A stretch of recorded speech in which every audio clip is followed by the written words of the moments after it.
एक मजबूत लड़ाई के लिए तैयार रहें। ये बात वो अपने कार्यकर्ताओं से कह रहे हैं। आप लोग अपनी एक मजबूत लड़ाई के लिए तैयार रहें। विपक्ष अभी और निचले स्तर पर जाएगा। विपक्ष अभी और निचले स्तर पर जाएगा। बातचीत का सिलसिला शुरू करते हैं। सबसे पहले कांग्रेस जल्दबाजी में सिलवाया या सिलवा के रखा हुआ था काला वाला, ये मुझे बताइए। पहले तो आपसे सवाल ये, क्योंकि आपसे तो पूछ ही सकता हूं। आप तो यहीं के निकले नेता हैं, इसी जगह से प्रवक्ता हुए, तो आपसे तो पूछ ही सकता हूं मैं कि बनवा गया था या पहले सिला हुआ रखा था। देखिए, सामान्य तौर पे शनिवार को शनि जी की कृपा रहती है और उसके लिए हम इसको पहनते रहे हैं। लेकिन आज देश को जरूरत है कि देश के लोकतंत्र पर जो शनि का ग्रह लगने वाला है और जिस तरह से लगाने का प्रयास है, उसके लिए देश पर लोकतंत्र, देश के लोकतंत्र पर, शनि के लोकतंत्र पर शनि भगवान का कहीं ना कहीं ग्रह लग चुका है। जिस तरह से पार्लियामेंट को चलने सत्ता पक्ष नहीं दे रहा है, आज तक के भारत के लोकतांत्रिक इतिहास में पहली बार ऐसा हुआ होगा कि सरकार के मंत्री, सरकार के सांसद जो है संसद को नहीं चलने दे रहे हैं। क्यों नहीं चलने दे रहे हैं? एक है मित्र, एक है दोस्त, जिसकी संपत्ति बेशुमार कर दी। क्या पोर्ट, क्या एयरपोर्ट, क्या सेल, क्या भेल, सबको बेच करके दे दिया। कोई नियम कायदे कानून नहीं।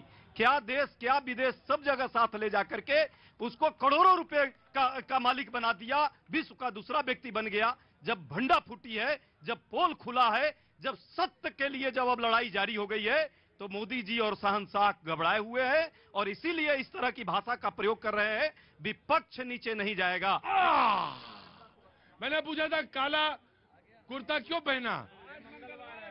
मंगलवार, आज मंगलवार है सर, शनिवार नहीं भैया, मंगलवार है। कैलेंडर देख क्या हुआ?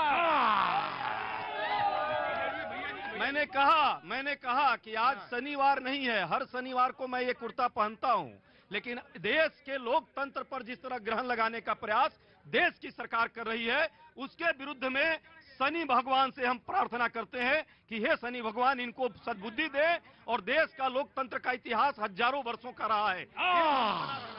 मैं आया मैं आप ही को दे रहा हूं। शनि का ग्रह जो है वो सिर्फ और सिर्फ राहुल गांधी के ऊपर अपना कुपात्र दिखा रहे हैं, क्योंकि कहते हैं कि जिसके ऊपर शनि का प्रभाव होता है वो बदजुबान हो जाता है। उसकी जुबान हमेशा गंदी बातें करती है।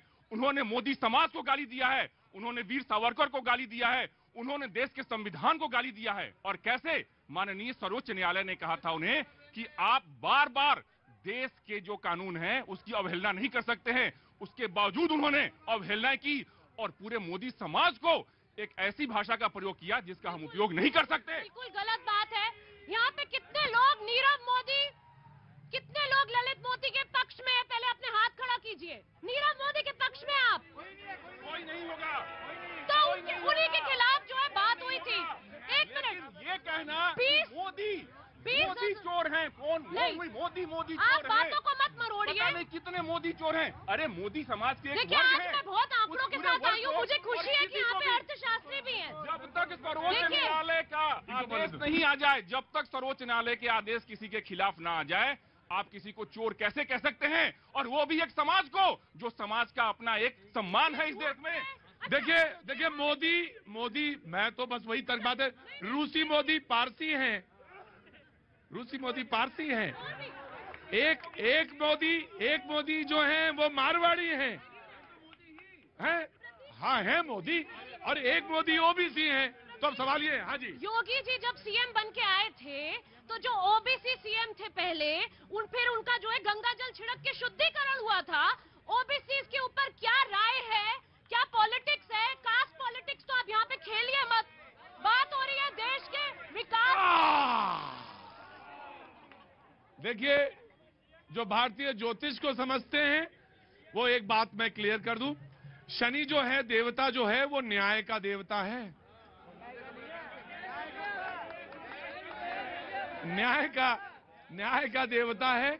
जैसा होगा वैसा ही न्याय करेगा, जैसा काम करे वैसे ही न्याय करेगा। वो न्याय का देवता है, डरने डराने की जरूरत नहीं। दूसरी बात वो तो मैंने बोल दिया। अब मैं आ रहा हूं बाबूजी, आ रहा हूं। बहुत दिनों बाद आप आए हैं। रुको भाई, रुके। दूसरी बात, आपने जो बात कही कि अपने मित्र को बचाने की, मैं आपसे जानना चाहता हूं अडानी जी के बारे में जो आप बात कह रहे हैं, नाम नहीं लिया, मैं नाम लेता, मैं ऐसा कोई पत्रकारिता नहीं करता जिसमें चोरी छिपे कोई, कमरे में कुछ हो, बाहर कुछ हो, दिखे कुछ, बोलो कुछ ना। आप फैक्ट पे जवाब दीजिएगा। आपने अडानी जी पे पूछा था, मैं आपको फैक्ट पे पूछ रहा हूं कि वो 10 साल के शासन में ऑस्ट्रेलिया में कितने ठेके हुए, कितना बिजनेस उनको मिला ऑस्ट्रेलिया में, यूपीए में, मुझे बताइएगा। इजराइल में कितना बिजनेस मिला, और मुझे बताइएगा कि वो ऑस्ट्रेलिया में जो था बिजनेस उनका, यूपीए में जो मिल रहा था, इजराइल में जो मिल रहा था, इंडोनेशिया में जो मिल रहा था, उस जमाने में क्या एनडीए की सरकार थी? मुझे बताइएगा जी। बड़ा अच्छा प्रश्न प्रतीक जी आपने किया है, और एक पत्रकार की अरे भाई क्यों लड़ाई झगड़ा कर रहे हैं?